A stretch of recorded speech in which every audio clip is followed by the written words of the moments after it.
Hello everyone, welcome back to my YouTube channel safety trainer Asif Syed.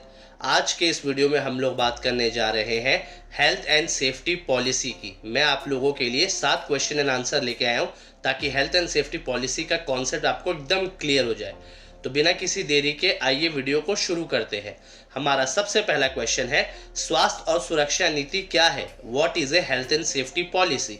तो इसका answer है, health and safety policy एक ऐसा फॉर्मल स्टेटमेंट यानी कि हेल्थ एंड सेफ्टी पॉलिसी एक ऐसा डॉक्यूमेंट्स है जो किसी ऑर्गेनाइजेशंस की कमिटमेंट को बताता है कि वह सभी एम्प्लॉयज और विजिटर्स के लिए एक सेफ और हेल्दी वर्किंग एनवायरनमेंट बनाए रखेगा। इनमें यानी कि हेल्थ एंड सेफ्टी पॉलिसी में मैनेजमेंट, स्टाफ और वर्कर्स की सेफ्टी के लिए सेफ्टी स्टैंडर्ड्स को इंश्योर करने की जिम्मेदारियां बांटी जाती है। हमारा दूसरा क्वेश्चन है, कार्यस्थल पर स्वास्थ्य और सुरक्षा नीति क्यों महत्वपूर्ण है? Why is a health and safety policy important in the work place? तो इसका आंसर है, health and safety policy important है क्योंकि ये दुर्घटनाओं, चोटों और स्वास्थ्य संबंधी समस्याओं यानी कि एक्सीडेंट, इंजरीज और हेल्थ रिलेटेड इश्यूज को रोकने में मदद करती है। ये हेल्थ एंड सेफ्टी पॉलिसी सुरक्षा जिम्मेदारियों को परिभाषित करती है यानी कि सेफ्टी रिस्पॉन्सिबिलिटीज को डिफाइन करती है और इंश्योर करता है कि सभी लोग सेफ्टी प्रोसीजर्स को समझे और उनका पालन करें यानी कि सेफ्टी प्रोसीजर्स को फॉलो करें। हमारा तीसरा क्वेश्चन है, स्वास्थ्य और सुरक्षा नीति को लागू करने की जिम्मेदारी किसकी होती है?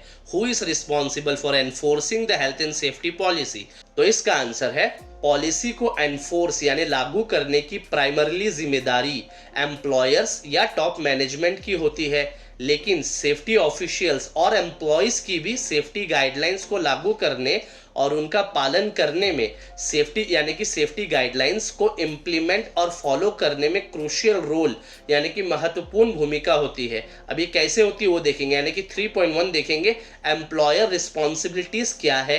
हेल्थ एंड सेफ्टी पॉलिसी को बनाने यानी क्रिएट करने और क्रिएट करने के बाद बनाए रखने यानी कि मेंटेन करने और लागू करने यानी कि एनफोर्सिंग करने की जिम्मेदारी होती है। 3.2 है, एम्प्लॉयज रिस्पॉन्सिबिलिटीज क्या है? सभी सेफ्टी गाइडलाइंस को फॉलो करना और किसी भी खतरे की सूचना देना यानी हैजार्ड्स को रिपोर्ट करना। और 3.3 है, सेफ्टी ऑफिशियल्स रिस्पॉन्सिबिलिटीज क्या है? क्या जिम्मेदारी है इनकी? सेफ्टी रेगुलेशंस का कंप्लायंस हो रहा है कि नहीं उसको मॉनिटरिंग करना और उसे इंश्योर करना कि सेफ्टी रेगुलेशंस का कंप्लायंस सही से हो रहा है। हमारा चौथा क्वेश्चन है, हेल्थ एंड सेफ्टी पॉलिसी में रिस्क को कैसे मैनेज किया जाना चाहिए? How should risk be manage in a health and safety policy? तो इसका आंसर है, जोखिमों की पहचान, मूल्यांकन और नियंत्रण यानी कि रिस्क को आइडेंटिफाइड करना है, फिर उसे एसेस करना है, फिर उसे प्रॉपर सेफ्टी मेजर्स, ट्रेनिंग और कंटिन्यूअस मॉनिटरिंग की मदद से कंट्रोल किया जाना चाहिए ताकि उन्हें कम या समाप्त यानी कि मिनिमाइज या एलिमिनेट किया जा सके। हमारा पांचवा क्वेश्चन है, कंस्ट्रक्शन साइट्स पर हेल्थ एंड सेफ्टी को मेंटेन रखने में सेफ्टी ऑफिशियल्स का क्या रोल होता है? What role do safety officials play in maintaining health and safety at a construction site?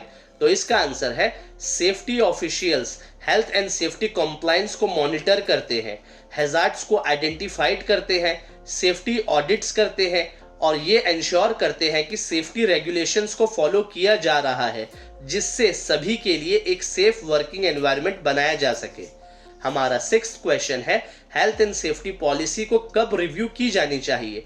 When should a health and safety policy be reviewed? तो इसका answer है यानी कि 6.1 है, नियमित रूप से यानी कि पीरियोडिकली। ये एक गुड प्रैक्टिस है कि पॉलिसी को रेगुलरली रिव्यू की जाए, जैसे कि एनुअली यानी कि 1 साल में 1 बार या फिर बाय एनुअली यानी कि साल में 2 बार, ताकि ये इंश्योर किया जा सके कि ये करंट प्रैक्टिसेस और रेगुलेशन से अप टू डेट है। 6.2 है, महत्वपूर्ण घटनाओं के बाद यानी कि आफ्टर सिग्निफिकेंट इंसिडेंट। अगर कोई accident, injury, near miss, prosecution यानी कि मुकदमा, enforcement action, compensation claims, review period expire होने के बाद या कि प्रोफेशनल एडवाइस के बाद तो पॉलिसी को रिव्यू की जानी चाहिए ताकि किसी भी कमी की पहचान हो सके और सेफ्टी मेजर्स में इंप्रूवमेंट किया जा सके। 6.3 है, सुरक्षा कानूनों में बदलाव। यानी कि changes in safety laws.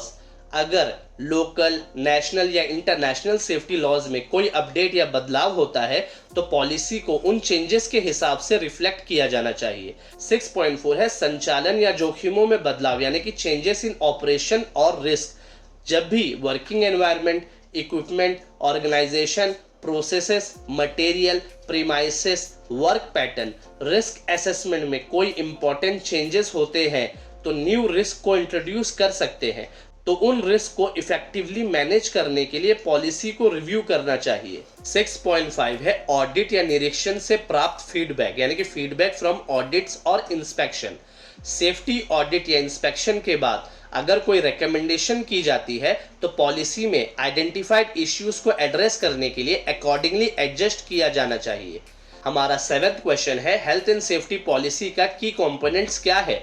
What are the key components of an health and safety policy. तो इसका आंसर यानी कि 7.1 है commitment from top management. Ensure करना कि हेल्थ एंड सेफ्टी पॉलिसी को इम्प्लीमेंट करने की जिम्मेदारी टॉप मैनेजमेंट की हाईएस्ट लेवल पर हो।